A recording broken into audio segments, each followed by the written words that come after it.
Medina শরীফের মধ্যে জিয়ারত করছি, এক ব্যক্তি আমার পাশে বসা, অনেক সাধারণ মানুষ, এক নাত পড়ছিলেন।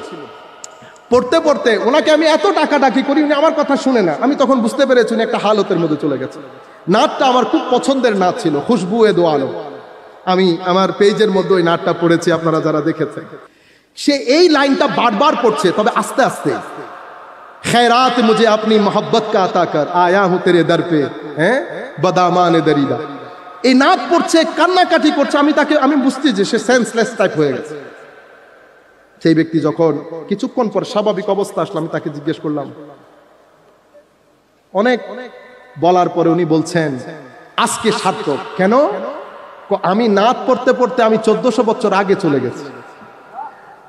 হায় হায়, আমি হুজরায়ে পাকের বাইরে নাত পড়ছিলাম, আমার মনে হচ্ছিল আমার নবী আয়েশা সিদ্দিকাকে বলছেন, আয়েশা বাইরে কে এসেছে একবার দেখো তো। আমি আরো জোরে নাত পড়ছি, অজর দ্বারাই কান্না করছি। আয়েশা সিদ্দিকা রাদিয়াল্লাহু তাআলা আনহা আমার নাম নিয়ে বলছেন অমুক জায়গা থেকে অমুক এসেছেন। আমি এগুলা আমার মানে খেয়ালের মধ্যে।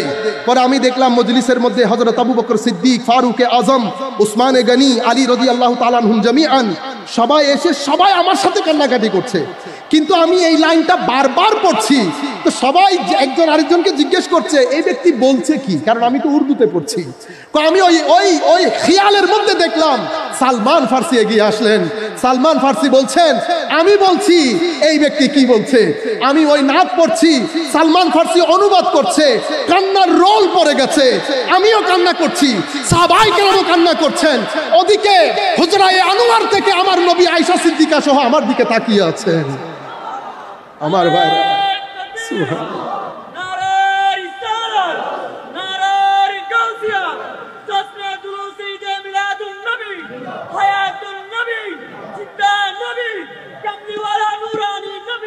আমার ভাইরা রাখে, লক করে রাখে, অন্তর লক হয়ে আছে। কিসের কারণে?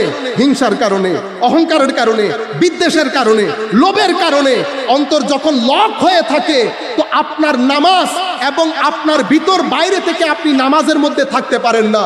আপনি দাঁড়িয়ে থাকেন এক জায়গায়, দিল পরে থাকে আরেক জায়গায়, কারণ দিল আপনি আনলক করতে পারেন নাই। আমার আল্লাহ কিছুদিন আগে ওই আয়াত পড়ার সময় অনেক কিছু মনে ধরেছে, সব কথা সাধারণ মজলিসে বলা যায় না। আল্লাহ রাব্বুল আলামিন বলেছেন ওয়ালাযী ইউকরিদুল্লাহ কারদান হাসানা ফায়ুদাইফাহু লাহু আদআফান কাসীরা। শেষে বলছেন ওয়াল্লাহু ইয়াকবিদু ওয়া ইয়াবসুতু ওয়া ইলাইহি তুরজাউন। সুফিয়ায়ে কেরাম একটা চ্যাপ্টারে সুফিয়ায়ে কেরামের কিতাবে আলোচনা করেন কবদ এবং বাসত। অন্তর খুলে আটলান্টিক মহাসাগর হয়ে যাওয়া আর অন্তর সংকুচিত হয়ে একেবারে কনস্ট্রিক্ট হয়ে যাওয়া। তো অন্তর যখন কনস্ট্রিক্ট হয় সেই ব্যক্তির ভিতরে খৌফ, খশিয়ত, ইশক, মহব্বত, আদব, তাজিম কোনো কিছুই আসে না। কিন্তু মাওলা যখন কারো দিল খুলে দেন, বাস্ত দান করেন, বিস্তৃতি দান করেন, আটলান্টিক মহাসাগরের মতো করে দেন, তখন কি হয় জানেন? আল্লাহ রাব্বুল আলামিন কোরআনের মধ্যে বলছে আল্লাহু আনজালা মিনাস সামাই ইমান ফাসালাত আউদিয়া। তো উপর থেকে তাজাল্লিয়াতে খুদাবন্দির বারিশ, বৃষ্টি পড়ে। তাজাল্লিয়াতে খুদাবন্দি বৃষ্টি পড়ে, কুরবতে ইলাহির বৃষ্টি, খৌফে ইলাহির বৃষ্টি, খাশিয়াতে ইলাহির বৃষ্টি, মারিফতে ইলাহির বৃষ্টি। বৃষ্টি তো পড়ে, কারো দিল বন্ধ হয়ে থাকে, কারো দিল যাদের খোলা থাকে, প্রত্যেকে যার যার সামর্থ্য অনুযায়ী সেই বৃষ্টির পানি ভিতরে ধারণ করে, বৃষ্টির পানি ভিতরে ধারণ করে। তো যার অন্তর যত বড় মাওলায়ে করিম তার অন্তরে বৃষ্টির পানি তত বেশি থাকে। তো যার অন্তরে বৃষ্টির পানি বেশি পড়ে সেই ব্যক্তির কিছু জাহেরি আলামত দেখে বোঝা যায় মাওলায়ে করিম তার ভিতরে বাস্ত দান করেছে। সেটা কি? হুজুর করিম সাল্লাল্লাহু আলাইহি ওয়াসাল্লামকে যখন জিজ্ঞেস করা হয়েছিল ইয়া রাসূলুল্লাহ আফামান শারাহাল্লাহু সাদরাহু লিল ইসলামে ফাহুয়া আলা নূরিম মির রাব্বি। যেই ব্যক্তির সিনা আল্লাহ খুলে দেন সেই ব্যক্তিকে আল্লাহ নূর দান করেন, অথবা আল্লাহর নূরের উপর উনি অবস্থান করেন, এটার অর্থ কি? তখন আমরা নবী সাল্লাল্লাহু আলাইহি ওয়াসাল্লাম বলেছেন নূরুন আলকাহুল্লাহু ফি কলবিল মুমিন। এটা আল্লাহর একটা বিশেষ নূর যেটা মুমিনের সিনার ভিতরে আল্লাহ থ্রো করেন, ঢেলে দেন। তো সাহাবী বলছেন ইয়া রাসূলুল্লাহ এই নূর যদি কেউ ধারণ করে আমরা বুঝবো কিভাবে?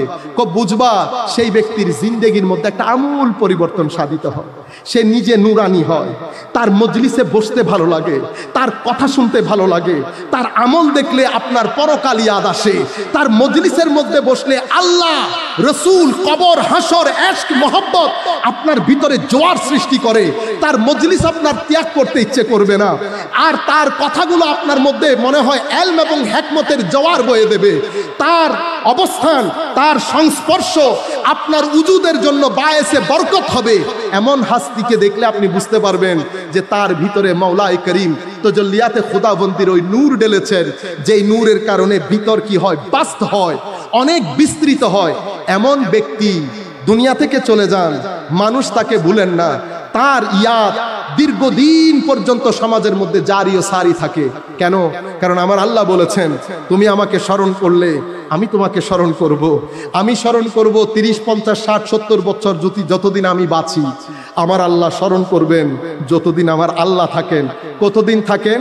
আমার আল্লাহর ওখানে যতদিন, কতদিন আমি তুমি এখানে সেখানে কোনো কিছু আল্লাহর সাথে যায় না, আবাদুল আবাদ পর্যন্ত তাদের স্মরণ থাকবে। এমন স্মরণ যে কিয়ামতের ময়দানে আল্লাহ রাব্বুল আলামিন তাদের প্যান্ডেলও আলাদা করে দেবে।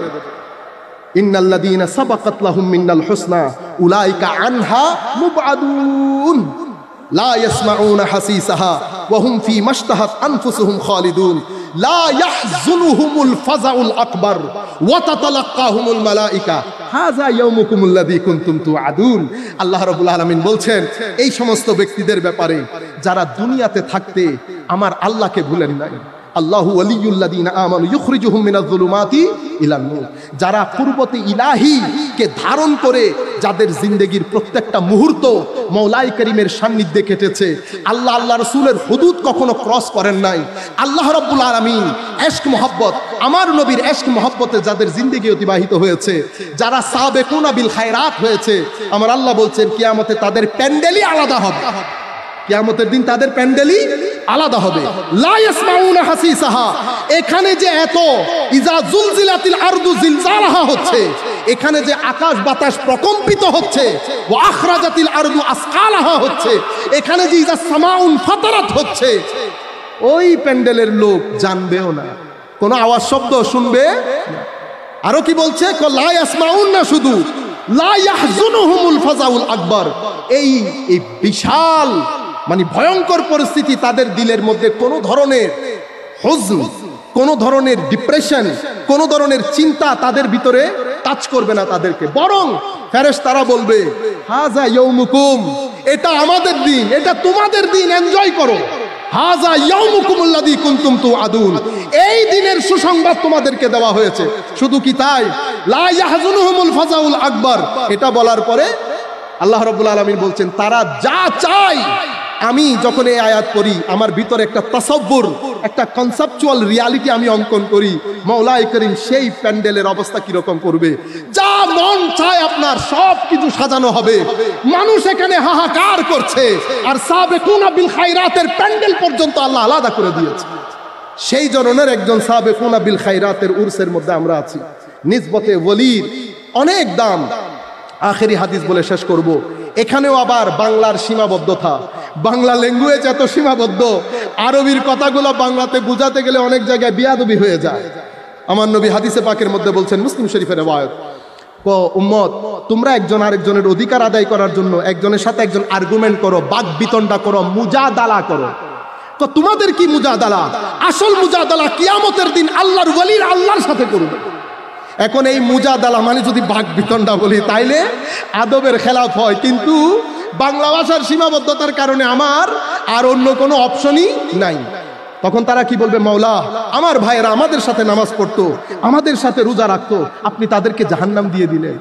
তখন আমার আল্লাহ বলবেন, যাদেরকে চেনো তাদেরকে নিয়ে আসো, যাদেরকে চিনো তাদেরকে নিয়ে আসো। সেই কারণে আমাদের আল্লাহর ওলিদের দরবারে সব সময় আসতে হয়। কেন? চেনা জানা থাকার জন্য। ও ভাই 15 বছর পরে আইলে আইন হইম না, মানুষ হইবে হরিয়া ফুলটুল ফাঁকে কি বেরোনো চিনি, অনেক প্রত্যেকদিন আইলে তা হইম না আছি বুঝবে এন। তা আল্লাহ কোরআন হাদিসে পাকের মধ্যে আমার নবী বলছেন, যাদেরকে চিনো। আল্লাহ রাব্বুল আলামিন আমাদের এই নিসবতগুলোর প্রতি ওয়াফাদারি করার তৌফিক দান করুন, হায়া দান করুন। মাওলাই করিম সত্যিকার অর্থে এশকে রসুল, আদবে রসুলকে আমাদের এখানে আমি আপনি বলেন নেশা করে দেয় মতো। যুবকদেরকে বলছি, তিলাওয়াতে কোরআন ছাড়বেন না, এশকে রসুলকে নেশা হিসেবে গ্রহণ করেন। সুন্নিয়ত জানেন, পড়েন, বুঝেন। আমাদের উলামায়ে কেরাম যেই সমস্ত কিতাব লিখছেন, যারা যেভাবে লিখছেন, প্রত্যেক কিতাব কিনে ঘরের মধ্যে সংরক্ষণ করেন। আপনি না পড়েন, আপনার ছেলেরা পড়বে, বাইরে আপনার স্বাস্থ্য ভাই এসে ভাড়া করে নিয়ে যাবে। আমাদের ভাইয়েরা কিতাব লিখেন, আপনারা কিতাব কিনেন না। আপনারা অনেক টাকা খরচ করে আমাদেরকে নিয়ে মাহফিল সাজান, কিন্তু আমার ভাইদের কিতাবগুলো 300 টাকা দিয়ে খরিদ করেন না। কিতাব যারা লিখেন, আপনারা যখন খরিদ করবেন, তারা আরেকটা লেখার ইন্সপাইরেশন হবে। আপনারা যদি কিতাব না কিনেন, তারা তো ইন্সপাইরেশন পাবে না। কাজে আসেন আমরা এই বিষয়গুলা করি, কিতাব কিনি, ঘরের মধ্যে পড়ি, আর এশকে রসুলকে শুধুমাত্র রসমি না, রূহ হিসেবে গ্রহণ করে নিজেদের জীবনের মধ্যে একটা পরিবর্তন আনি।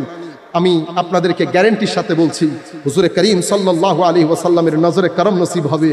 একটা এক্সপেরিয়েন্স শেয়ার করে শেষ করে দিচ্ছি। মদিনা শরীফের মধ্যে জিয়ারত করছি, এক ব্যক্তি আমার পাশে বসা, অনেক সাধারণ মানুষ, এক নাত পড়ছিলেন। পড়তে পড়তে ওনাকে আমি এত ডাকাডাকি করি, উনি আমার কথা শুনে না। আমি তখন বুঝতে পেরেছি উনি একটা হালতের মধ্যে চলে গেছে। নাতটা আমার খুব পছন্দের নাত ছিল, খুশবু এ দো আলো। আমি আমার পেজের মধ্যে ওই নাতটা পড়েছি, আপনারা যারা দেখেছেন। সে এই লাইনটা বারবার পড়ছে, তবে আস্তে আস্তে।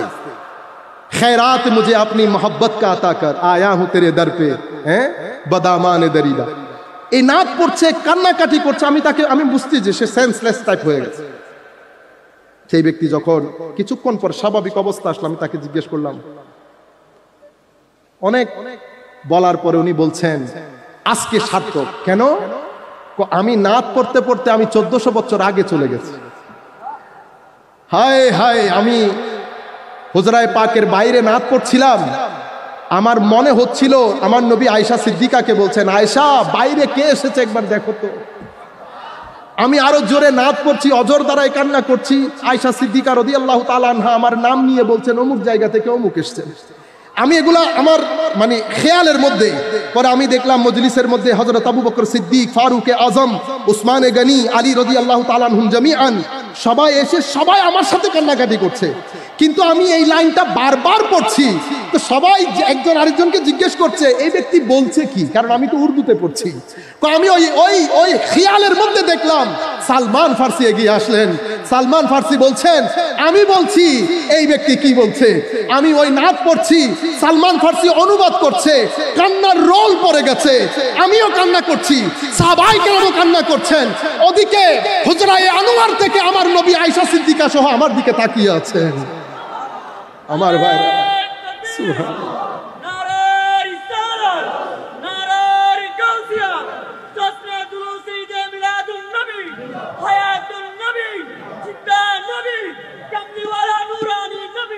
আমার ভাইরা, আশকে রসুল অনেক বড় নিয়ামতের নাম। আজকে গিয়ে নফল নামাজ পড়বেন যে মওলাই করিম এই দুর্দিনেও আমাদেরকে বড় নিয়ামত নসিব করেছেন। এটা আল্লাহ সবাইকে দান করেন না, এটা মহব্বত করেছেন বিদায় দান করেছেন। আশকে রসুলের মাধ্যমে 100 বছরের রাস্তা 2 দিনে তাই করা যায়। আশকে রসুলের মাধ্যমে, আমার রসুলের দরবারে কান্নাকাটির মাধ্যমে কুরবতে মুস্তাফা নসিব হয়। আমার নবী গাইড করেন, আমার নবী রাস্তা দেখান, আমার নবী আরো কত ধরনের কত কিছু করেন। কালকের মৌলবী আপনাদের চোখে দেখবেন এই তো কিছু পারতো না, কোনো বই পড়ে নাই, কিছু না, কিন্তু দেখবেন জোয়ার বয়ে দিচ্ছে। কেন? মদিনা শরীফের ব্যাকআপ নসিব হয়ে গেছে। আল্লাহ রাব্বুল আলামিন আমাদের হামি ও নাসির হোক। ওয়া মা আলাইনা আল বালাগ। আসসালামু আলাইকুম ওয়া রাহমাতুল্লাহ।